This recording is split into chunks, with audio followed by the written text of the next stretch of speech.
ಮಗ 4-5 ದಿನದಿಂದ ನಮ್ಮ ಹುಡುಗಿ ನನ್ನ ಹತ್ರ ಕರೆಕ್ಟಾಗಿ ಮಾತಾಡ್ತಿಲ್ಲ ಮಗ. ಅದು ಏನಾಗ್ತಿದೆ ಗೊತ್ತಾಗ್ತಿಲ್ಲ.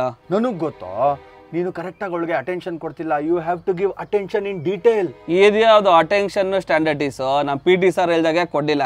ಆಗಲೇ ಅವಳು ಇಂಟಾಲರೆನ್ಸ್ಗೆ ಕಾರಣನೇ ನಿನ್ನ ಇಗ್ನೋರೆನ್ಸ್ ಕಣೋ. ಅದರಿಂದನೇ ನಿನ್ನ ಲವಲ್ಲಿ ಈ ಥರ ಟರ್ಬ್ಯುಲೆನ್ಸ್ ಆಗ್ತಾ ಇರೋದು. ಏನೋ ಮಾತಾಡ್ತಿದ್ಯಾ? 23 ಮಿನಿಟ್ಸ್ ಮುಂಚೆ ಅವಳು ಇನ್ಸ್ಟಾ ಬಯೋ ಚೇಂಜ್ ಮಾಡಿದ್ಲು. ಏನಂತ ಚೇಂಜ್ ಮಾಡಿದಳು ನಿಂಗೆ ಗೊತ್ತಾ?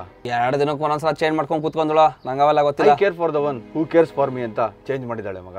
ನೀನು ಅದು ನೋಡಿಲ್ಲ. ಹೈಟ್ಸ್ ಆಫ್ ಇಗ್ನೋರೆನ್ಸ್ ಇದು. ಒಂದು 10 ಡೇಸ್ ಮುಂಚೆ ನಾನು, ನೀನು, ಅವಳು, ಅವಳ ಫ್ರೆಂಡ್ಸು ಎಲ್ಲ ಪಾರ್ಕ್ ಹತ್ರ ಗೋಲ್ಗುಪ್ಪ ತಿಂತಿದ್ದಾಗ ಅವಳು ಗೋಲ್ಗುಪ್ಪ ತಿನ್ನೋ ಟೈಮಲ್ಲಿ ಅಯ್ಯೋ ನನ್ನ ಲಿಪ್ಸ್ಟಿಕ್ಕು ಹೋಗ್ಬಿಡತ್ತೇನೋ ಅಂತಿದ್ಲಲ್ಲ, ನೆನಪಿದ್ಯಾ? ನೆನಪಿದೆ. ಆ ಲಿಪ್ಸ್ಟಿಕ್ ಕಲರ್ ನೆನಪಿದ್ಯಾ? ಕಾಸು ನಾನು ಕೊಟ್ಟಿದ್ದೆ, ಅದು ಮಾತ್ರ ನೆನಪಿದೆ. ಕಾಲಾರ್ ಗಿಲಾರ್ ಎಲ್ಲ ಇಲ್ಲ. ಅವಳು ಹಾಕೊಂಡಿದ್ದು ಲೈಟ್ ಹಾಟ್ ಪಿಂಕ್.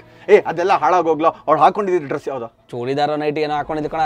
ನಿನ್ನ ಇಗ್ನೋರೆನ್ಸ್ನ ನನ್ನ ಕೈಲೇ ತಡೆಯೋಕ್ಕಾಗ್ತಿಲ್ಲ. ಇನ್ನ ಪಾಪ ಹೆಣ್ಮಗು ಹೆಂಗೋ ತಡೆದಿರ್ತಾಳೆ. ಮಾತ್ರ ಅಲ್ಲ, ಅವಳು ಹಾಕೊಂಡಿದ್ದು ವೈಟ್ ಕಲರ್ ಪ್ಲಾಜೋ ಪ್ಯಾಂಟು ಮತ್ತೆ black colour crop top with sterling silver pendant ಕಣೋ. ಅದೆಲ್ಲ ಬಿಟ್ಟೋಕೋ. ಅವಳು ವರಮಹಾಲಕ್ಷ್ಮಿ ಹಬ್ಬದ ದಿವಸ ಸೀರೆ ಉಟ್ಕೊಂಡು ಇನ್ಸ್ಟಾಗ್ರಾಮಲ್ಲಿ ಒಂದು ಸ್ಟೋರಿ ಹಾಕ್ಬಿಟ್ಟು 5 ನಿಮಿಷಕ್ಕೆ ಡಿಲೀಟ್ ಮಾಡಿದ್ಲು. ಅದ್ರಲ್ಲಿ ಯಾವ ಕಲರ್ ಬಳೆ ಹಾಕಿದ್ಲು? ಸಿಲ್ವರ್ ಕಲರ್ದು ಗೋಲ್ಡ್ ಬಳೆ ಹಾಕೊಂಡಿದ್ಲು. ಲೈ ಅವಳು ಬಳೆನೇ ಹಾಕೊಂಡಿರಲಿಲ್ಲ ಕಣೋ. ಕೈ ಖಾಲಿ ಇತ್ತು ಅಂತ ಕಣೋ ಡಿಲೀಟ್ ಮಾಡಿರೋದು. ರಾತ್ರಿ ಮಲ್ಗಕ್ಕಿಂತ ಮುಂಚೆ ಅವಳು ಏನ್ ಮಾಡ್ತಾಳೆ ಗೊತ್ತೇನೋ? ಊಟ ಮಾಡಿ ಲವ್ ಯು ಚಿನ್ನು ಅಂತ ಮೆಸೇಜ್ ಮಾಡಿ ಮಲಗ್ತಾಳೆ. ಸ್ಕಿನ್ ಕೇರ್ ರೂಟೀನ್ ಮಾಡ್ತಾಳೆ. 1 ಅವರ್. ಗರ್ಲ್ ಫ್ರೆಂಡ್ ಬಗ್ಗೆ ನನಗೇನು ಗೊತ್ತಿಲ್ಲ. ಇವನು ತಿಳ್ಕೊಂಡಿದ್ದಾನೆ. ಹೌದು, ಇವೆಲ್ಲ ಇವನ್ಗೆ ಹೆಂಗ್ ಗೊತ್ತು?